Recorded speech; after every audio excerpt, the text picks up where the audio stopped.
It would be an incredible coincidence. But you see, and in fact, and I go into this in more detail in this second edition in the book. You see exactly the same pattern in Britain, and all the things that in fact, right down to riots in London, Manchester, and other cities, which read just like riots in Ferguson and Baltimore, and there's not, and the things like race is not an issue because most of those people are white who are doing all these things, right down to setting fire to police cars. So you see the same policies are brought in. And another thing that's very similar, and this gets into human capital again. People are saying, poor people can't rise in America anymore. And the data that they use leave out immigrants. Immigrants come here with little more than the clothes on their back.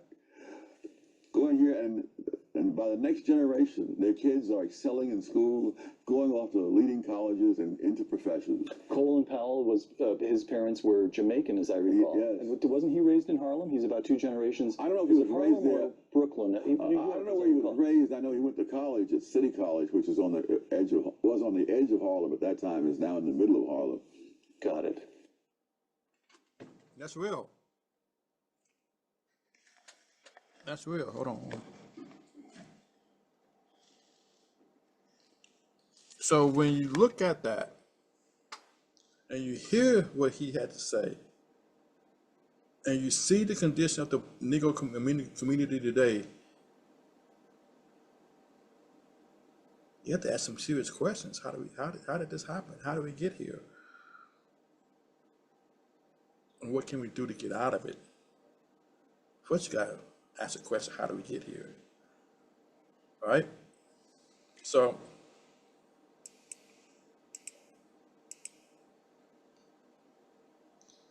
and again, me personally, I cannot look at the condition of the Black American community, the condition of the, sorry, saying black is disconvenient. So if I say black by accident, believe me, it's because it is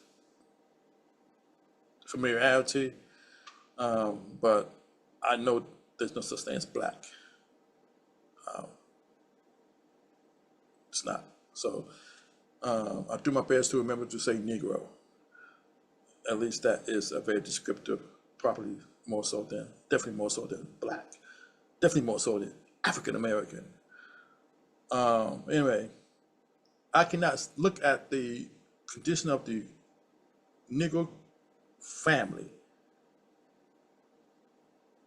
the dilapidated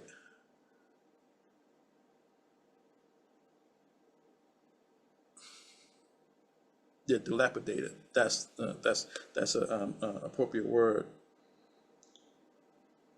Situation that the Negro family is in, condition, dilapidated condition, and not see Lyndon Baines Johnson. Because remember, he's supposed to have said that with my policies, I have the Negro community voting Democrat for the next ever. Paraphrasing, of course. And for that, he might have been Nostradamus. Because I'd be goddamn if that hasn't come to fruition. Plus, not only does the Negro-American community vote nearly 80% for the Democrat Party, to me, there's been no real true benefit for doing so, and they treat the black community like prostitutes. Come around only when they're horny. And don't even leave $1 on the table when they leave.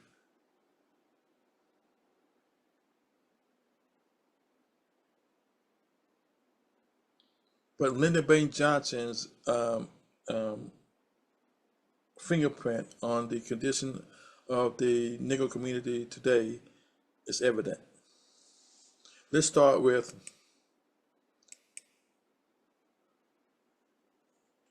his amendments to Social Security in 1965, Medicare, Medicaid. He established Medicare which is health care for the elderly, and Medicaid health care for low-income individuals. Excuse me. Oh, keep in mind that this is the news, the Great Society. Welfare government coming to the aid of Americans, particularly Black Americans, under LBJ. So he says both of which disproportionately benefited Black Americans due to the historic disparities in healthcare access. He expanded Social Security benefits, particularly for widows and the disabled and low-income seniors. Very good. Can't really argue with that, right? Economic Opportunity Act of 1964. He created programs such as Job Corps, Head Start, Work Study, which aimed to reduce poverty by providing job training and education. Keep in mind, this is all to grow government. You don't see that he's handed down powers to private industry. It's all through government. And who pays for government? Taxpayers. So the more the government spends, what's going to be the consequence? More taxes on the taxpayer. That's why I don't get the cheering on massive growth of government compared to giving the private sector, you and I, small businesses, the ability to do the same. Similar to what Trump did and is doing and is going to do. But Democrats don't see the use of government in the efficient way because they want to be in power. They want people to be beholden to them. And there's no community more beholden to the Democrat Party. No community beholden, to the Democrat Party like the Negro community is. Starting with this man, or not starting, but significantly due to this man.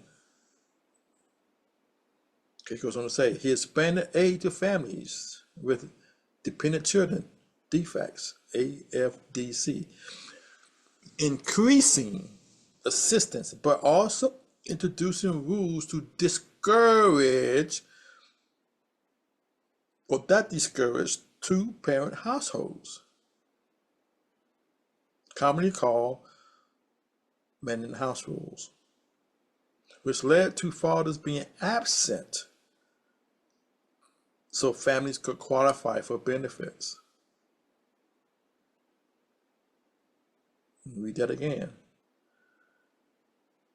The Economic Opportunity Act of 1964 expanded aid to families with dependent children, increasing financial assistance, but also introducing rules that discourage, not encourage family, not encourage strong nuclear family, not encourage man and wife to raise the child in one home.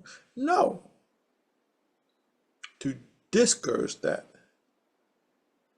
which led to fathers being absent, so families could qualify for benefits. Now, did it say that that this is particularly targeted to the Black community?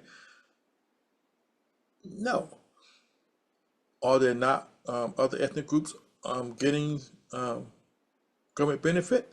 Yes, but disproportionate is the word that you will hear. Going to Social Security amendments in 1967, further tightening eligibility rules for welfare recipients, introducing work requirements and restrictions that affected low-income families, particularly in the urban Black community. Introduced stricter means tests, which penalize families for earning additional, potentially discouraging economic mobility.